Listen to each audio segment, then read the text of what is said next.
Assalamualaikum Pak Ustadz. Waalaikumsalam warahmatullahi wabarakatuh. Bagaimana cara malaikat mencabut nyawa seseorang bisa dikatakan lembut atau kasar, sedangkan kita sudah berusaha untuk melakukan ibadah dengan baik walau belum dikatakan sempurna. Jazakumullah khair. Ya, sahabat-sahabat, ya, saya sampaikan bahwa menurut surat An-Nazi'at, malaikat pencabut nyawa itu ada dua tipe.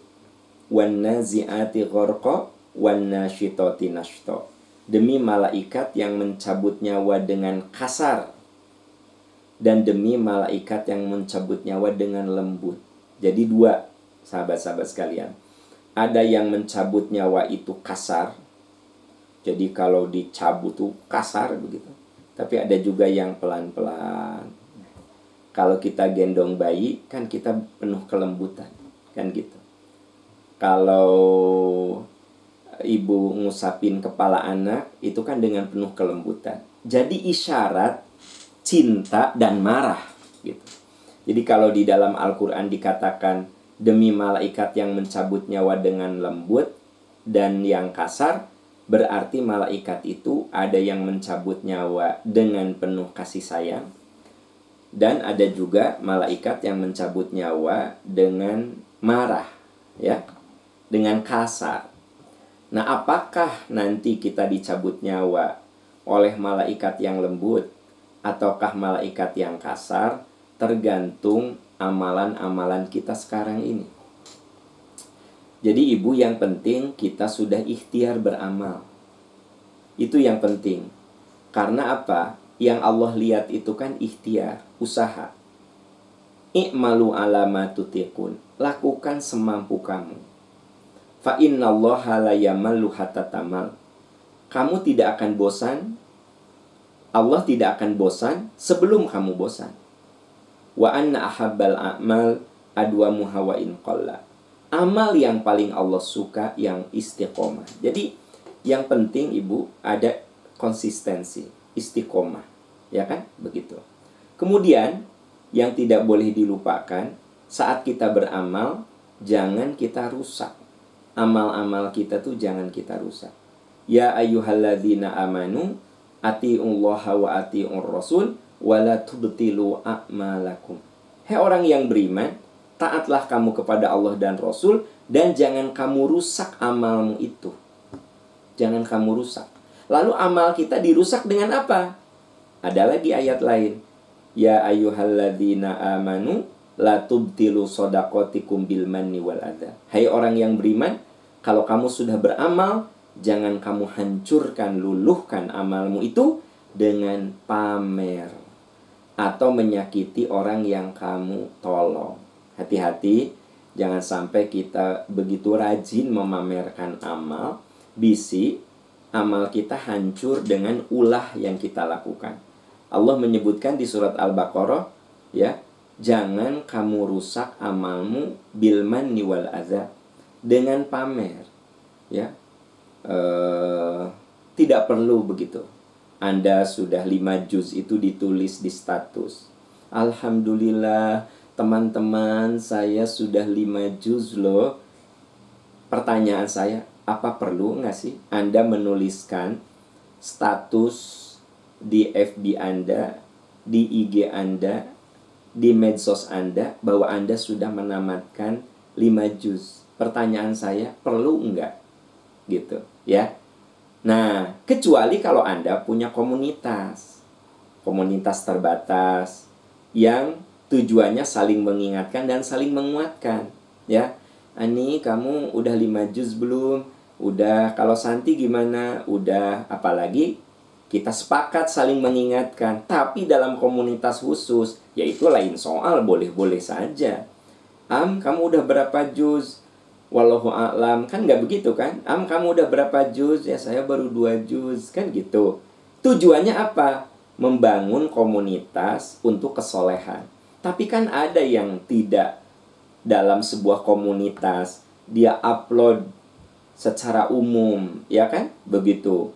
Alhamdulillah sudah khotam.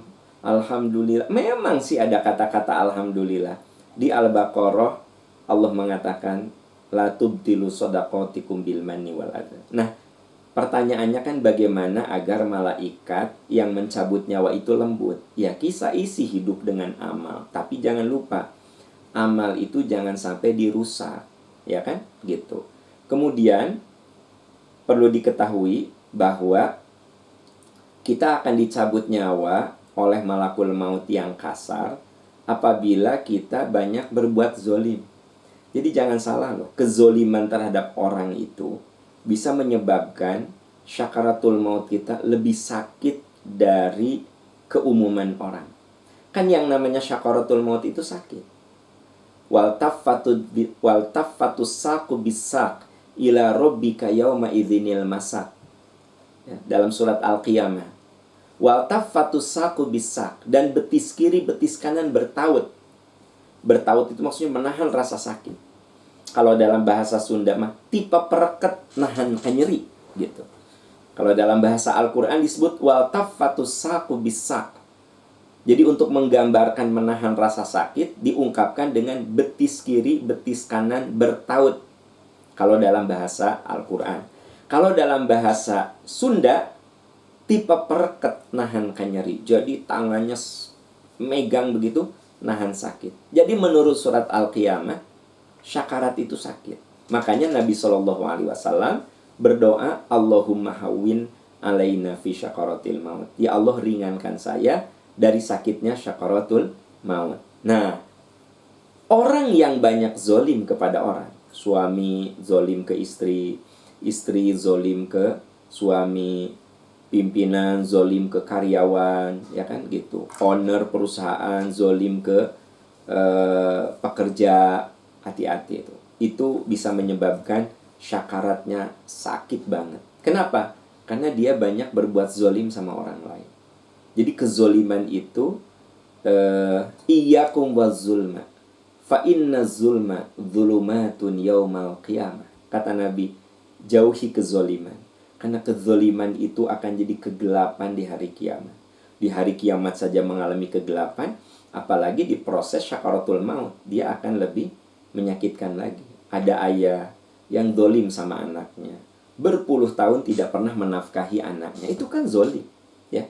Dengan alasan aku kan udah cerai sama istri aku, anakku kan ikut sama ibunya. Iya, Anda cerai sama istri Anda, boleh. Dan Anda tidak perlu menafkahi istri Anda karena udah mantan.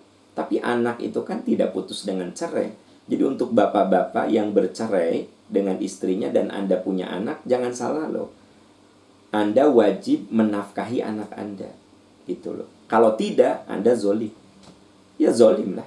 Dan jangan lupa, kezoliman itu bisa menyebabkan sakitnya syakaratul maut lebih sakit lagi. Gitu. Suami zolim ke istri, atau istri zolim ke suami, ya.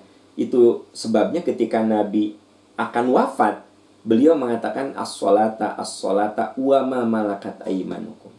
Hati-hati, jaga oleh kamu sholat, jaga oleh kamu sholat, jaga oleh kamu sholat, dan yang ada di genggaman kalian, tanggung jawab yang ada di tangan kalian.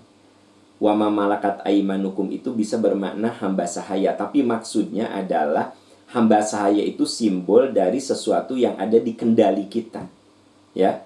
Nah, jadi kalau kita mengendalikan sesuatu, saya manajer, saya mengendalikan. Saya dirut, saya mengendalikan. Nah, hati-hati. Kalau kita jadi pengendali, di bawah kita jangan sampai ada yang zalim. Kalau Anda jadi kepala daerah, Anda pengendali. Nah, hati-hati. Kenapa? Karena ternyata itu bisa menyebabkan syakaratul mautnya berat, teman-teman sekalian. Nah, jadi Bu, kalau Ibu bertanya, gimana atuh Pak Am supaya saya nanti satu saat dipanggil oleh Allah, malaikat yang mencabut nyawa itu lembut? Ya, dengan amal soleh. Ya, dengan amal soleh. Karena kalau orang yang banyak beramal soleh, dan catat, jangan dirusak amal soleh kita dengan ria, ya, dengan diomong-omong dengan ria, jangan. Kenapa? Itu bisa merusak. Jadi amal soleh kita haba'an manthura, dia seperti debu yang terbawa angin gitu, ya. Kalau amal itu diumpamakan debu nempel di batu, lalu kita pamer atau kita sakiti orang-orang yang pernah kita bantu, haba'an manthura, itu terbawa arus angin sampai batu itu bersih lagi. Amal kita yang nempel itu bersih lagi, habis, hilang. Nah, jadi itu yang harus kita perhatikan. Beramal, beramal, beramal, dan jangan rusak amal kita. Kemudian jauhi kezoliman. Kezoliman itu harus kita jauhi. Zolim terhadap anak kita, istri kita, suami kita, karyawan kita, teman kita. Hindari kezoliman. Karena itu bisa memperumit, memperberat saat syakaratul maut gitu. Itu jawaban saya, ya.